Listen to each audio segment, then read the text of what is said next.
Salut tout le monde, c'est Amo, et bienvenue dans un nouveau Storytime. Aujourd'hui, nous allons replonger dans ma plus tendre enfance, l'enfance que j'ai eue avec mes cousins en Bretagne. En fait, depuis que je suis né, depuis même plus longtemps que je suis né, ma famille va tous les ans en Bretagne. Alors, ma grand-mère a acheté une maison dans le Morbihan en 1991. Et en fait, depuis, on y va tous les ans. Alors moi, je suis né en 2006, donc, donc ça faisait déjà plus de 10 ans qu'ils avaient acheté la maison. Et moi, depuis que je suis bébé, depuis que ma soeur est bébé, depuis que mon frère est bébé, depuis que toute ma famille est bébé, en fait, tous mes cousins, je veux dire, vous avez compris. Depuis que je suis bébé, on y va tous les ans, tous les étés. Quand j'étais petit, on y allait même aux vacances de Pâques et de la Toussaint.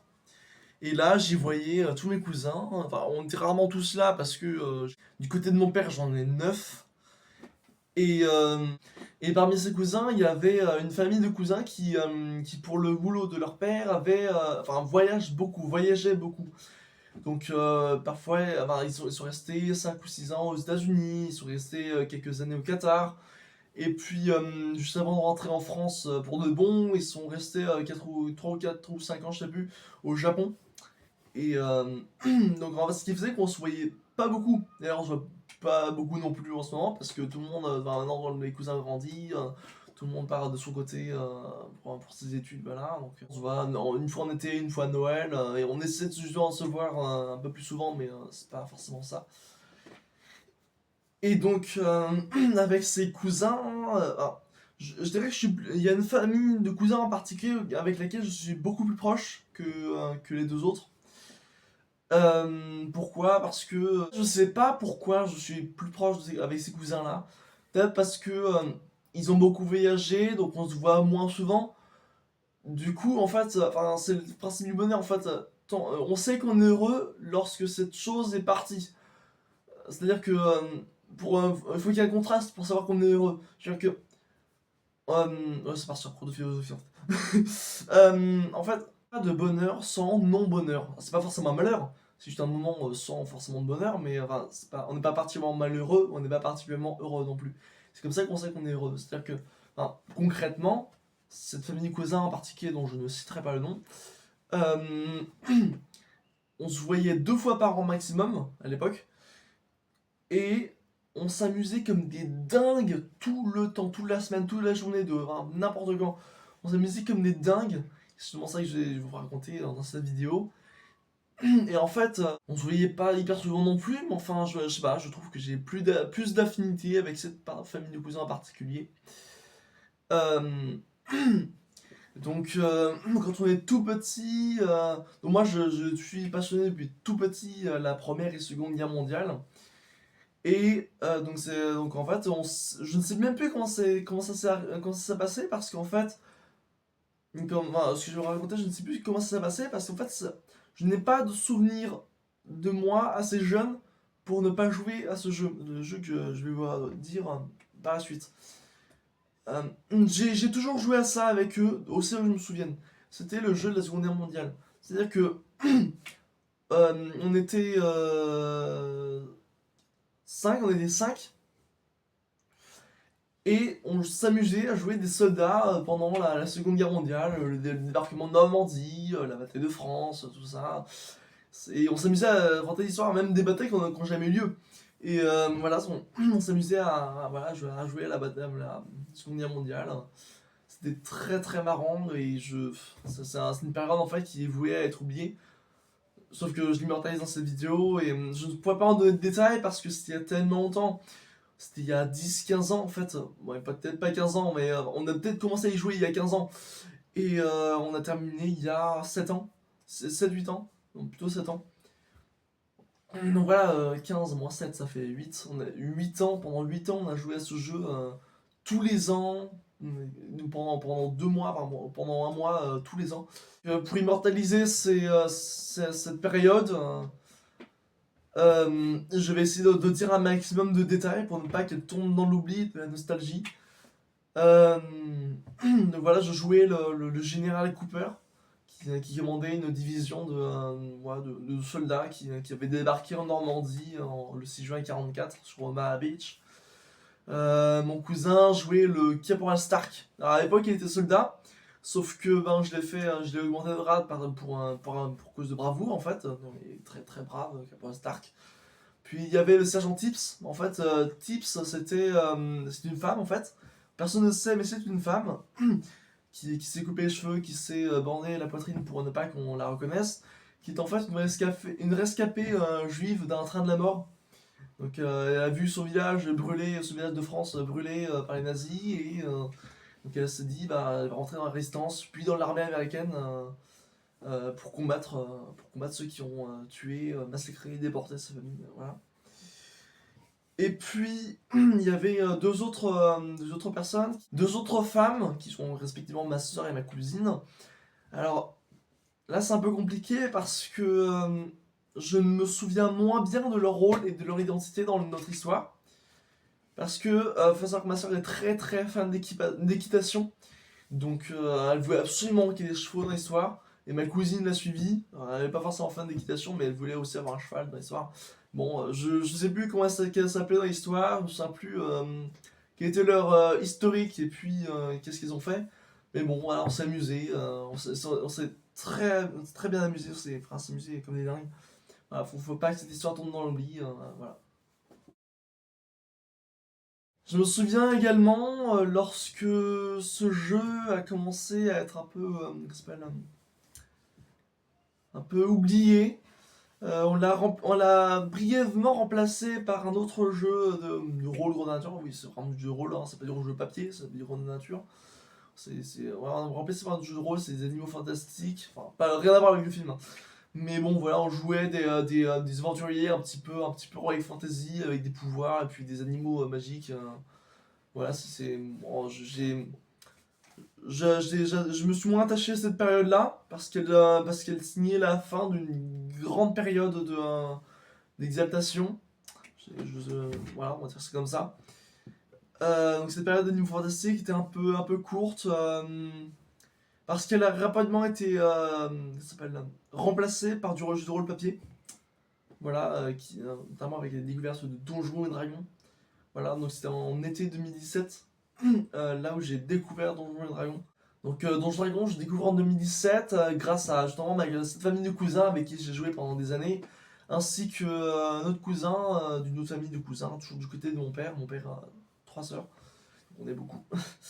Euh, donc j'ai connu Donjons et Dragons avec ça. C'était mon cousin d'une autre famille. Je donne pas les noms, hein, c'est un peu compliqué parce que je donne pas les noms. Le cousin d'une autre famille qui masterisait cette fois-ci. Masteriser pour les novices, c'est être maître du jeu. Donc moi, mon tout premier personnage, je m'en souviens. Par contre, j'ai perdu la fiche de personnage. Je ne sais pas, ouais, je sais pas où est-ce qu'il est passé.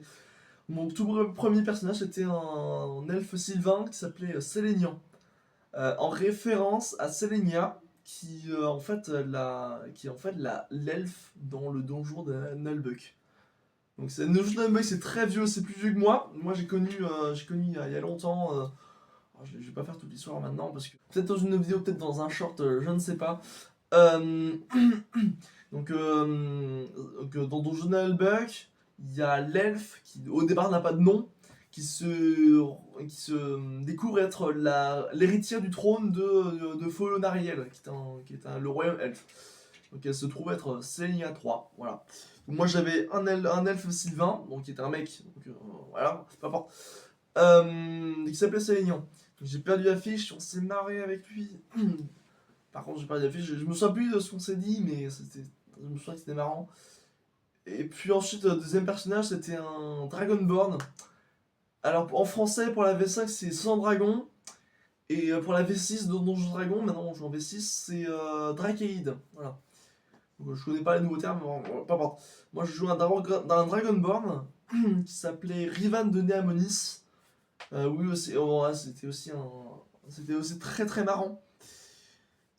Et puis là vient le temps où je commence à masteriser moi-même. Je crée ma propre campagne en été 2017. Une campagne en trois parties, je crois. Donc le but basique de faire empêcher l'invocation d'un démon primordial qui va détruire le monde. Et c'est là que la compagnie légendaire qui me suivra toute ma vie, ainsi que ma sœur et mes 2 cousines,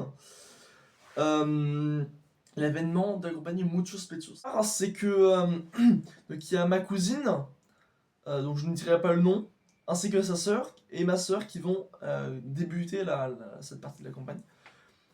Ma première cousine, enfin la cousine la plus âgée, crée une naine barbare. Voilà, donc c'est un personnage basique. Et qui a la particularité d'avoir une poitrine extraordinairement volumineuse. Bon, c'est un peu blague pipi caca, mais enfin bon, on avait l'âge en même temps à l'époque. C'était l'âge à l'époque, donc voilà, une naine au gros lolo. Puis il y avait sa sœur plus jeune qui jouait un alphelin, un hobbit, pour ceux qui connaissent pas trop les termes, et qui connaissent le Hobbit et le Seigneur des Anneaux. Donc un alphelin c'est un hobbit, un alphelin un moine.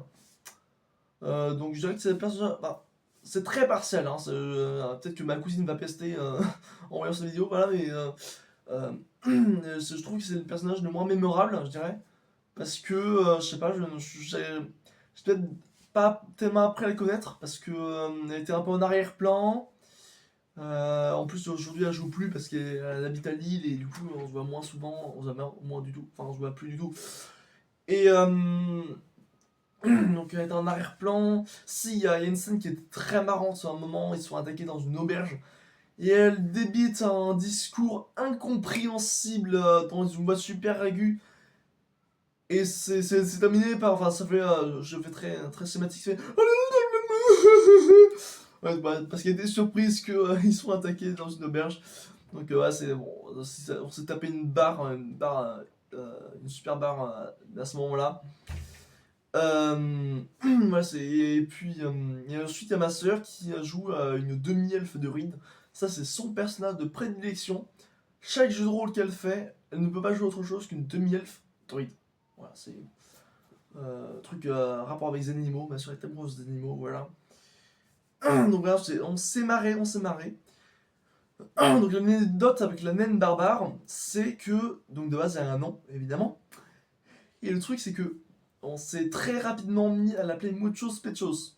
Parce que en espagnol, muchos, beaucoup, et pechos, poitrine, hein, de grosses poitrines. Donc voilà, on l'a appelé Muchos Pechos. Et on ne sait plus comment est-ce qu'elle s'appelle. Depuis, voilà, ça fait 7 ans que on ne sait plus comment elle s'appelle, son personnage. Il y a seulement ma cousine, la créatrice du personnage, qui connaît son nom. Actuellement sur Terre, il y a une personne qui connaît le nom de ce personnage, c'est elle.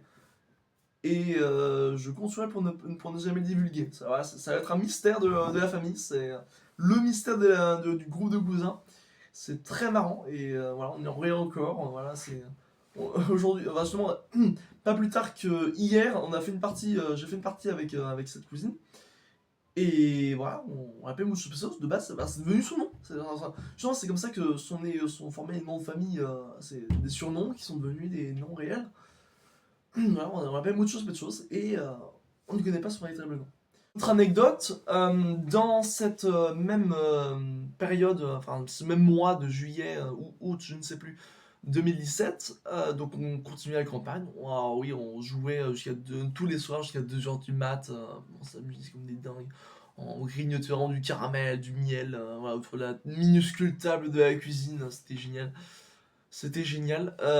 Donc dans ce même temps, donc justement après l'attaque de l'auberge que je vous ai mentionné il y a quelques... voilà, que je vous ai mentionné. Donc ils réussissent à vaincre le bandit. Et qu'est-ce qu'ils font pour cacher le cadavre? Ils le découpent. Ils le découpent en tranches, en dés, en cubes. Ils retirent tous les os. Et je sais plus ce qu'ils en font, mais voilà, ils le découpent. C'est vraiment un truc de psychopathe. Il m'a dit comme ça fait très psychopathe. Mais c'est réellement ce qui s'est passé dans le jeu. Voilà, c'est. Mon ami, on a dû rire comme des malades. On a ri comme des malades. Et maintenant que je m'en souviens, voilà, c'est un truc de psychopathe. C'était. Voilà. Et maintenant, il se trimballe avec les colonnes vertébrales du type. Oui, la colonne vertébrale, ils ont dépecé la colonne vertébrale pour la démonter et la mettre dans un sac. Pourquoi? Pour jouer aux osselets. Oui. Maintenant, il y a un alphelin, une demi-elfe et une naine qui, quand elle s'ennuie, joue aux osselets avec une colonne vertébrale. Normal. Voilà, donc les os sont un peu gros, mais enfin ça le fait quand même. Donc, tout est possible. Voilà, c'était l'anecdote Muchos Pechos, la partie nostalgie de ce story time. C'était très marrant. Donc cette vidéo est finie et mais mettez un pouce bleu, c'est gratuit, ça fait plaisir. Lâchez un commentaire si ça vous a plu. C'est gratuit, ça fait plaisir aussi, bien sûr. Abonnez-vous, c'est gratuit, ça fait plaisir. À bientôt avec Emo.